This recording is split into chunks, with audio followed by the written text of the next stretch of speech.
Hey friends, I'm Anna. I'm so glad you're here. Today I'm going to share some of my favorite stamping and die cutting hacks that you can do with the stamping platform. Let's take a look at them.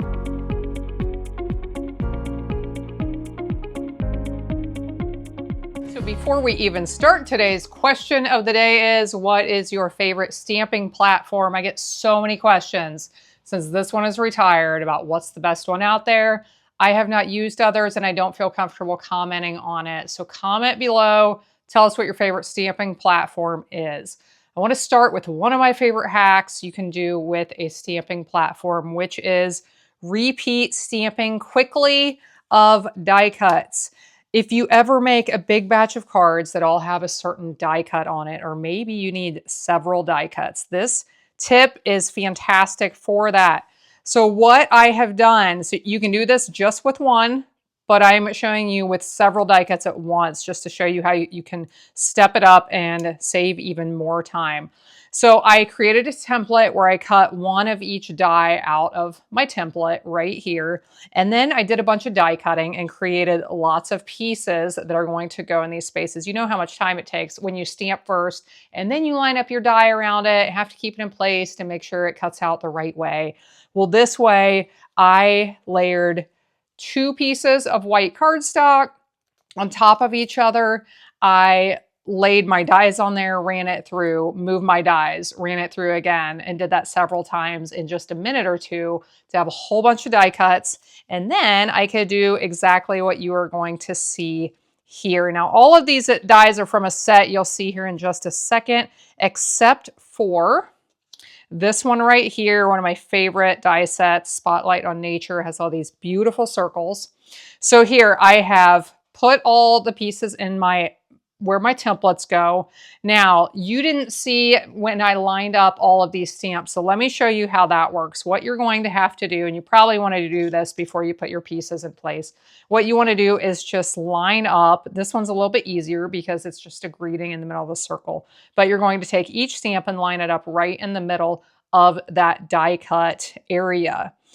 After you have picked the stamps up, what you're going to want to do is put a piece of paper on here, scrap paper. You're going to want to stamp one time and make sure that they stamp where you want them to, right in the center of that die cut area. If you need to make any adjustments, that's the time to do it before you start stamping. And then you are going to do exactly what we see right here. You can ink up those stamps and see the magic happen.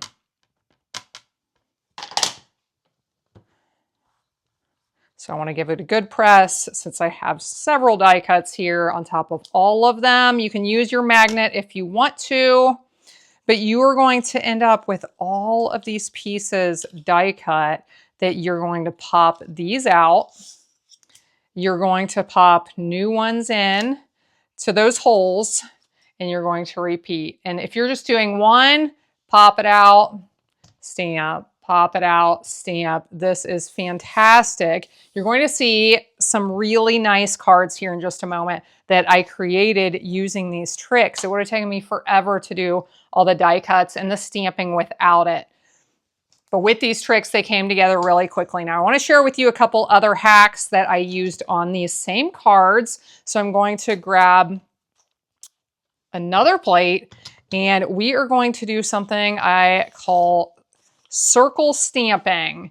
Now, what you're going to need is a square of cardstock. Mine measures 2.5 inches, and you're going to need to make a template. You can see I have two different sizes of templates that look the same. Tell you how to create these. I created these templates for 3-inch cardstock, but I can use the same one because I'm just going to center this in the middle. So what this is going to do is give me a perfect way of stamping the same image in a circle. So I am going to stamp first this nice little leaf. A lot of times when I get done with these, the circle stamping technique, it looks like a little wreath. And I love to use leaves and flowers for this. You could use all kinds of other stamps as well. You'll see an example of a heart that I did a little bit like this. But I'm going to ink this up. I have it there in the center of my template, if you need to create your template, you just trace around your square and then you turn it at a 45-degree angle.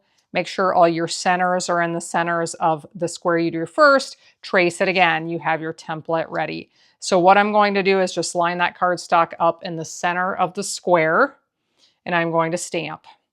Now you can ink and stamp again if you want to. With full strength ink, you can alternate colors. You can do all different kinds of things. I am going to stamp a second time without inking to get a faded effect. Now I'm going to turn it again. I want to line up with the square, ink it,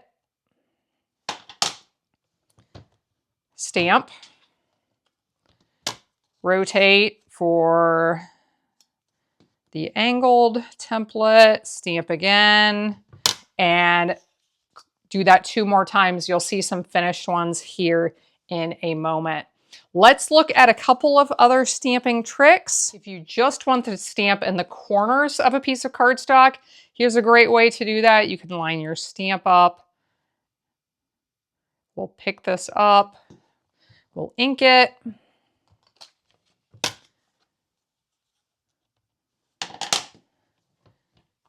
And then you can rotate this very easily. When you're doing squares, this is very simple. If you're doing rectangles, you may have to line your stamp up 2 separate times, but with squares, this is super simple. You can do that on all the corners. One more trick. Here is a neat stamp from the set. I'll show you here in just a second. It's half of a square with a circle in the middle. I can ink this up, stamp, flip it around. Now this stamp was designed for this purpose, but think of other stamps you can do this with. If you want a flower on both ends of your cardstock or balloons or something, you can do it this way. Okay, now let's take a look at some cards that I have created quickly with all of these techniques. Now here's the stamp and die set that I used to create them. The stamp set here, the dies that you saw I had cut out, and let's take a look at them. These first few cards, I mainly used just the plain die cuts without any of the techniques, but the die cuts that I created quickly using the hack that I showed you. Here's a really nice one just with some of those basic die cuts. Here's another one with that nice circle. This was actually a square stamp, but because of the way I used it with this size of a circle, you can't tell that it was a square stamp. It looks like a circle. I absolutely love these little leaf die cuts. I could put leaves and flowers on all of my cards. Here's one where I used that half square stamp and stamped it 2 times. Use these nice decorative die cuts on the ends. Here's another one with the cute little corners, all those die cuts. This would have taken me quite a lot of time to create as many cards as I did with all of these die cuts if I had stamped them first and then done my die cutting, but because of using these tricks, they really came together quickly. Here again, those same die cuts and the square stamp. I used a really nice pack of paper, Nature Walk Designer Series paper, and that's where I got my color scheme for this. I loved how they turned out. This one, I used that technique where I stamped in the corner. So I lined up my heart stamp in the corner, and then I just rotated that cardstock each time to get those hearts in the exact same placement on each of the 4 corners. The circle stamping I told you I love so much. Here's one. I used Pretty Peacock ink for half of the leaves and Granny Apple Green ink for the other half of the leaves. I thought that one turned out nice. And then one more. I stamped this one exactly the same way as the one I was showing you, but then I added some of those leaf die cuts popped up on top.